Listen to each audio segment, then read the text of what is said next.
আসসালামু আলাইকুম। সংবাদে আপনাদের সবাইকে স্বাগত জানাচ্ছি। আমি ফিরোজ তোহা। শুরুতেই আরবে কেবলস সংবাদ শিরোনাম। বাংলাদেশের সর্বশেষ গুরুত্বপূর্ণ আপডেট সংবাদে আপনাকে স্বাগত। শুরুতেই সংবাদ শিরোনাম, পরে বিস্তারিত। শুরুতেই জানাবো, আজ আয়নাঘর পরিদর্শনে যাবেন ডক্টর মোহাম্মদ ইউনূস। অন্তর্বর্তীকালীন সরকারের প্রধান উপদেষ্টা ডক্টর মোহাম্মদ ইউনূস আজ বুধবার গুমের আয়নাঘর পরিদর্শনে যাবেন। তার সঙ্গে থাকবে বিবিসি, আল জাজিরা সহ আন্তর্জাতিক সংবাদ মাধ্যমের সাংবাদিকরা। এরপর জানাবো, নির্বাচন অনুষ্ঠানে আস্থা অন্তর্বর্তীকালীন সরকারেই। ফ্যাসিস্ট সরকারের হস্তক্ষেপে দীর্ঘদিন সুষ্ঠু ও গ্রহণযোগ্য নিরপেক্ষ নির্বাচন হয়নি বাংলাদেশে। রাজনৈতিক পথ পরিবর্তনের পর পুরো জাতি এখন মুখে আছে একটি সুষ্ঠু সুন্দর নির্বাচনের অপেক্ষায়। এদিকে আশ্বস্ত হলেও সরকারকে চাপে রাখবে বিএনপি। অন্তর্বর্তীকালীন সরকার চলতি বছরের ডিসেম্বরের মধ্যে ত্রয়োদশ জাতীয় সংসদ নির্বাচনের প্রস্তুতি নিচ্ছে বলে বিএনপির সঙ্গে বৈঠকে জানিয়েছেন প্রধান উপদেষ্টা ডক্টর মোহাম্মদ ইউনূস। তবে নির্বাচনে সরকারের কথায় বিএনপি আশ্বস্ত হলেও সরকারকে চাপে রাখতে মাঠে থাকার ঘোষণা দিয়েছে বিএনপি। এদিকে তৃতীয় ধাপে শিক্ষক নিয়োগ নিয়ে বিপাকে সরকার। ২০২৩ সালে প্রাথমিক বিদ্যালয়গুলোতে বিভাগভিত্তিক ভাগ করে ৩ ধাপে শিক্ষক নিয়োগের জন্য বিজ্ঞপ্তি জারি করা হয়েছিল। সে অনুযায়ী শিক্ষক নিয়োগের ফল প্রকাশের পর সেভাবেই নিয়োগ দেওয়ার কথা ছিল, কিন্তু হাইকোর্টের একটি রিটের পরিপ্রেক্ষিতে নিয়োগপত্র বাতিল করা হয় এবং এই সিদ্ধান্তের প্রতিবাদে রাস্তায় আন্দোলনে নেমেছে নিয়োগপ্রাপ্ত শিক্ষকরা। পুলিশ দফায় দফায় তাদেরকে মাঠ থেকে ওঠানোর চেষ্টা করলেও তারা শেষ পর্যন্ত এখনও সেই মাঠেই অনশনে ব্যস্ত রয়েছে।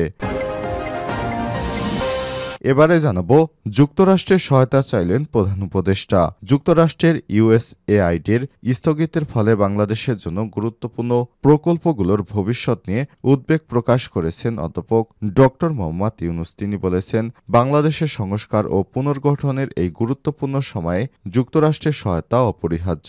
আজ রাষ্ট্রীয় অতিথি ভবন যমুনায় তার সঙ্গে সাক্ষাৎ করেছে বাংলাদেশে নিযুক্ত যুক্তরাষ্ট্রের chargé d' affaires Tracey Jacobson.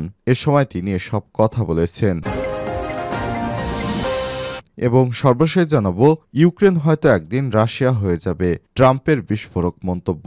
মস্কোর পক্ষ থেকে আমেরিকান নীতি পরিবর্তনের ইঙ্গিত দিয়েছেন মার্কিন প্রেসিডেন্ট ডোনাল্ড ট্রাম্প। তিনি বিস্ফোরক মন্তব্য করেছেন। তিনি বলেছেন, ইউক্রেন হয়তো একদিন রাশিয়া হয়ে যাবে, সেদিন আর বেশি দূরে নয়। প্রিয় দর্শক, এতক্ষণ শুনছিলেন সংবাদ শিরোনাম, এবারে বিস্তারিত। তবে তার আগে বন্ধুরা, অনুরোধ থাকবে সংবাদটিতে একটি লাইক দিন।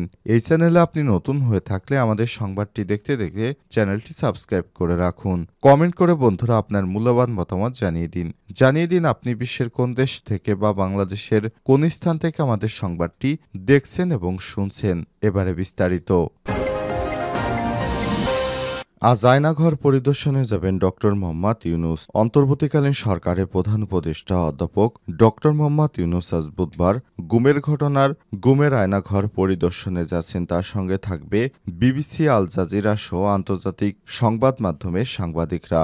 গত বৃহস্পতিবার উপদেষ্টা পরিষদের বৈঠকে প্রধান উপদেষ্টা আয়নাঘর পরিদর্শনের সিদ্ধান্ত নেওয়া হয়। এর আগে গত রোববার রাষ্ট্রীয় অতিথি ভবন যমুনায় প্রধান উপদেষ্টার সঙ্গে বৈঠক করেন গুম সংক্রান্ত তদন্ত কমিশনের সদস্যরা। এ সময় প্রধান উপদেষ্টা জানিয়েছেন, শীঘ্রই তিনি আয়নাঘর পরিদর্শনে যাবেন এবং প্রধান উপদেষ্টা অধ্যাপক ডক্টর মোহাম্মদ ইউনূসের সঙ্গে থাকবে বিশ্ববরেণ্য সংবাদ মাধ্যম বিবিসি এবং কাতার ভিত্তিক সংবাদ মাধ্যম আল জাজিরা।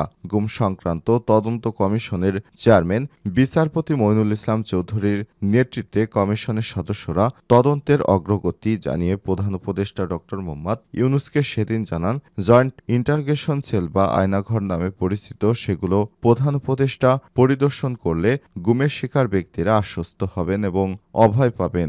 বৈঠকে কমিশন সদস্যরা কয়েকটি গুমের ঘটনা নৃশংস বর্ণনাও তার সামনে তুলে ধরেন। তারা প্রধান উপদেষ্টাকে জানান যে ৬ বছরের শিশুকেও গুমের শিকার হতে হয়েছে, যা তদন্তে উঠে এসেছে। প্রধান উপদেষ্টা কমিশনের আহ্বানে সাড়া দিয়ে বলেছিলেন, আপনাদের তদন্তের যে ঘটনাগুলো উঠে এসেছে তা গা শিউরে ওঠার মতো। শীঘ্রই আয়নাঘর পরিদর্শনে যাব আমি।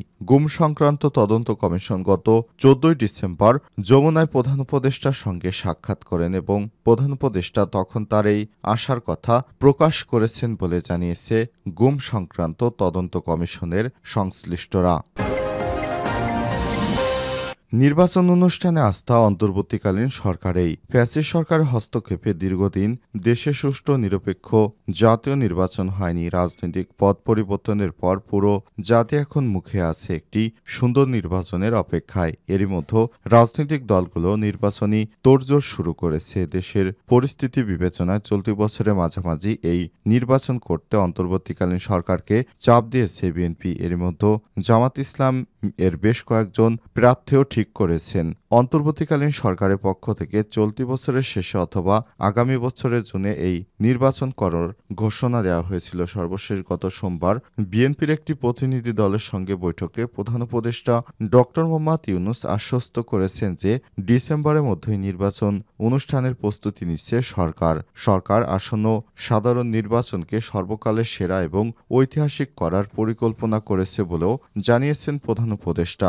নির্বাচন কমিশনও ডিসেম্বরে লক্ষ্য করে প্রস্তুতি শুরু করেছে। এমন পরিস্থিতিতে তত্ত্বাবধায়ক নাকি অন্তর্বর্তী কোন সরকারের অধীনে এই নির্বাচন অনুষ্ঠিত হবে তা নিয়ে রাজনৈতিক দলসহ সর্বস্তরে শুরু হয়েছে আলোচনা সমালোচনা।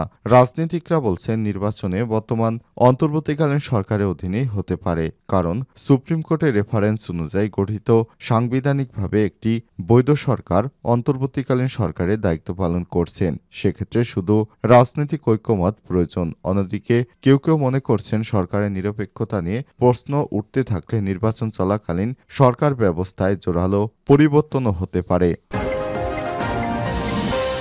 আশ্বস্ত হল সরকারকে চাপে রাখবে বিএনপি। ত্রয়োদশ জাতীয় সংসদ নির্বাচন। অন্তর্বর্তীকালীন সরকার চলতি বছরের ডিসেম্বরের মধ্যে ত্রয়োদশ জাতীয় সংসদ নির্বাচনের প্রস্তুতি নিচ্ছে বলে বিএনপির সঙ্গে বৈঠকে জানিয়েছেন প্রধান উপদেষ্টা ডক্টর মোহাম্মদ ইউনূস।